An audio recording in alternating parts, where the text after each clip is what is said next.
रहीम। नाज़रीन, इस वक्त मेरे साथ यहाँ नाटिकम में पाकिस्तान तहरीक इंसाफ आज़ाद कश्मीर के चीफ ऑर्गेनाइज़र जनाब सदक खान साहब मौजूद हैं।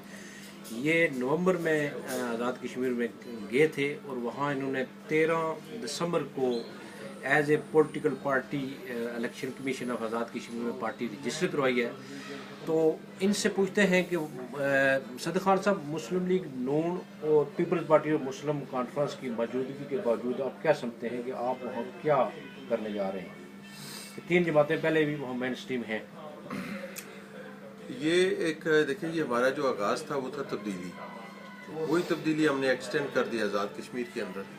जैसे ये इन तीनों ने बंदरबाट और नाम बदल बदल के ये अवाम का इस्तेसाल कर रहे हैं, ऐसे ही आज़ाद कश्मीर में भी था, ऐसे ही पाकिस्तान में था।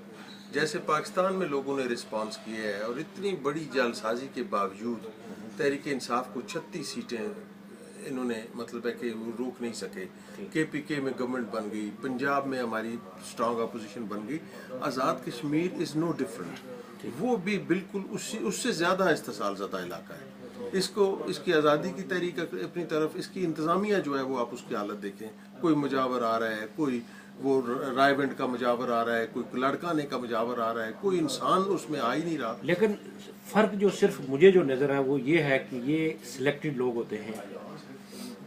ये जो मुस्लिम लीग नून और पीपल्स पार्टी और मुस्लिम कॉन्फ्रेंस, वहाँ कोई पेड मेंबरशिप सिस्टम नहीं है जैसे आपकी पार्टी है। लेकिन आपने भी तो अभी तक कोई ऐसी चीज़ इलेक्शन पार्टी के अंदर नहीं करवाए हैं आज़ाद कश्मीर? नहीं, हमने पाकिस्तान में तो करवा दिए ना। आज़ाद कश्मीर चूँकि पाकिस्तान के अंदर एक तासर है कि आज़ाद कश्मीर में वो पार्टी बनेगी जो पाकिस्तान में स्ट्रांग होगी। अच्छा, जब आज़ाद पाकिस्तान में तहरीक इंसाफ एक पार्लिमानी पार्टी बनी तो आज़ाद कश्मीर में उसकी फीलिंग बहुत अच्छी थी, पहले रिएक्शन और ज़्यादा हो गया। उसमें ये था कि फिर हमने उन लोगों को इन मेंबरशिप लिस्टिंग में लाना था, साथ साथ पार्टी को भी रजिस्टर लीगल सिस्टम पूरा करने था। उसके बाद जब एक मखसूस मेंबरशिप पूरी हो जाती है तो फिर हम उन लोगों में से ही उनमें से इलेक्शन करवा देंगे। ये हमारा टारगेट कोई है। पुराने लोग, खबर आई है कि ज्वाइन होना चाहते हैं लेकिन आपने अभी तक रोका हुआ है लोगों को।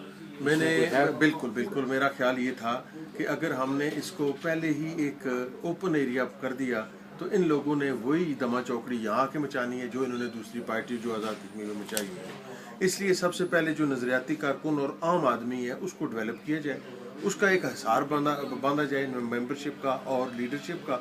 उसके बाद फिर अगर कोई आदमी बड़े लेवल से आता भी है, कोई एक्सपीरियंस तजर्बाकार सो कॉल्ड, तो उस वक्त आगे पार्टी खाली नहीं पड़ी हुई होगी, बल्कि आगे कारकुन मौजूद होंगे पार्टी की देखभाल करने के लिए। तो आपकी स्पीच में सुन रहा था जिसमें आपने एक बड़ा अच्छी बात कही थी कि कोई किसी को टास्क दिया गया था कि आप सर्वे करें आज़ाद कश्मीर और हिंदुस्तान का जो कंट्रोल कश्मीर है, और उसमें वो पूरा आप वाक़या आप सुनाएं कि उसने जब ये कश्मीर बनेगा खुद मुख्तार या इस किस्म के शिके वाले से जब उसने देखा तो उसने कहा तो ये तो वो ये एक एमा नेकल्सन खातून थी जिन्होंने यूरोपियन यूनियन को रिपोर्ट देनी थी कि पाकिस्तान को जब फंडिंग दी जाती है तो उसके टेरिटरीज और उसके इलाके और उसकी पोजीशन देखी जाती है कि वो क्या है। तो चूंकि हिंदुस्तान भी यूरोपियन यूनियन से इमदाद लेता है तो उन्होंने फैक्ट फाइंडिंग के लिए एक खातून एमा नेकल्सन को भेजा। वो वहाँ पे जाके उसने जब ये पता किया कि यहाँ पे सिचुएशन क्या है तो उसके सामने ऐसे ऐसे राज खुले कि उसने यूरोपियन यूनियन को रिपोर्ट किया कि ये जो गवर्नमेंट पाकिस्तान है ये बिल्कुल गलत प्रेजेंटेशन दे रही है दुनिया के सामने कि वो पाकिस्तान की, वो कश्मीर की वकील है। एक्चुअली इन्होंने तो कश्मीर पे कब्जा किया हुआ है। ये देखें इनका फॉर्म। इसका कोई आज़ाद कश्मीर में कोई आदमी इलेक्शन लड़ ही नहीं सकता जब तक कि वो पाकिस्तान के साथ अपने एफिलिएशन का इजहार ना करे।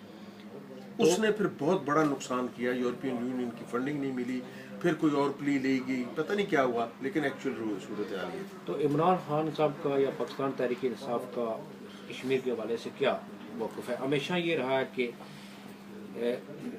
जो करारदादे हैं, पहली जो करारदाद थी वो थी कि कश्मीरियों को हक दिया जाए कि वो पाकिस्तान के साथ रहना चाहते हैं, हिंदुस्तान के साथ या खुद मुख्तार। लेकिन जो दूसरी 1949 में करारदाद है उसमें एक ऑप्शन निकाल दिया गया खुद मुख्तारी का ऑप्शन, या हिंदुस्तान के या पाकिस्तान की।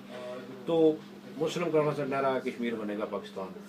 मुस्लिम लीग नून उन्होंने अभी इस किस्म का नारा कुछ लगा नहीं रहे, लेकिन जो पीपल्स पार्टी है वो शहर समझते हैं। तो आप क्या समझते हैं कि हम ये कश्मीर किसका है? वो सारा धोखा, जालसाजी। और पहली तो मैं आपको बात ये क्लियर कर दूं کہ جو آپ کی اقوام متحدہ کی قراردادیں ہیں وہ انویلڈ ہو چکی ہوئی ہیں. وہ کیوں؟ 49 میں سیز فائر لائن سے بنی، سیز فائر لائن بنی. 73 میں ہم نے اپنے کرتوتوں سے جب بنگلہ دیش کو ضائع کیا تو اس وقت ہندوستان وننگ پوزیشن میں آ گیا. ہمارے قیدی وہاں بند تھے اور پاکستان دباؤ میں تھا. پاکستان نے 73 کا معاہدہ جو کیا اس میں یہ اقوام متحدہ سے یہ مسئلہ اٹھ کے دو طرفہ ہو چکا ہوا ہے انڈیا اور پاکستان کے درمیان. سیز فائر لائن بدل گئی اور کنٹرول لائن ہو گئی. اس کے بعد ایک اور فوجی صاحب آئے، مشرف صاحب نے آ کے اس کنٹرول لائن کو اب کمرشل لائن میں بدل دیا. اب ظاہر ہے ہم ایک ملک ہیں، پاکستان کے ساتھ ہم افیلیٹڈ ہیں، یہ ہمارا وکیل ہے، یہ مالک ہے، اللہ جانے کیا ہے. تو اس صورت میں ہم نے جو معاہدے کیے ہوئے ہمیں اون کرنے پڑتے ہیں. اس لیے جب عمران خان صاحب آئے تو انہوں نے کہا کہ یہ جو کلیریکل مسٹیک ہے اس کو ٹھیک کیا جائے. انہوں نے زیرو سے شروع کیا کہ کشمیر کی جو ٹیریٹری ہے اس کا نام چونکہ کشمیر ہے، اس میں رہنے والے جو کشمیری ہیں یہ اس کے مالک ہیں. سیکنڈ، ان کے فیصلے کدھر ہوں؟ اسلام آباد میں نہیں، مظفر آباد میں ہونے چاہیے.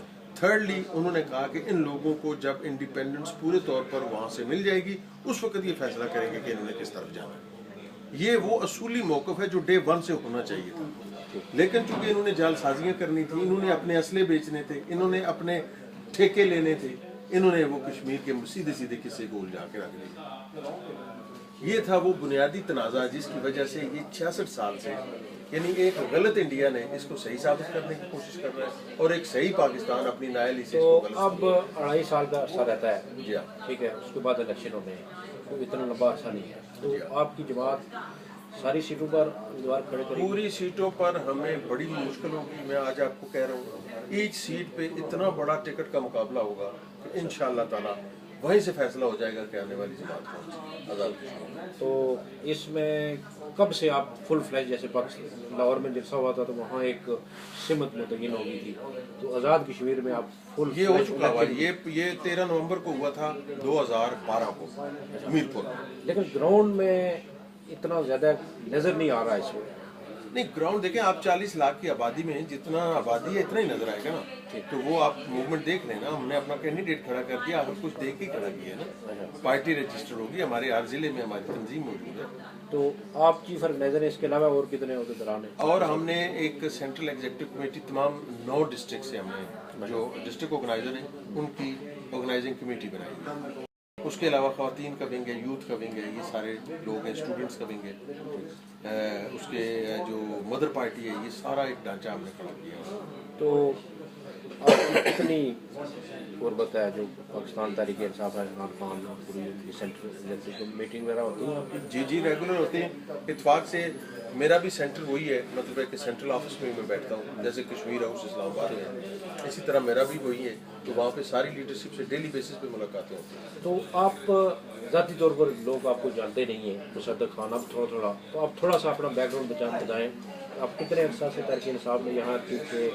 میں نے 2000 میں تحریک انصاف جوائن کی یہاں پہ یو کے میں، اور پھر خان صاحب نے جوائننگ کے ٹھیک 2 ہفتے بعد مجھے یہاں پریزیڈنٹ نامینیٹ کر دیا، جو کہ میں پھر 2008 تک رہا، یعنی 8 سال میں اس کا پریزیڈنٹ رہا.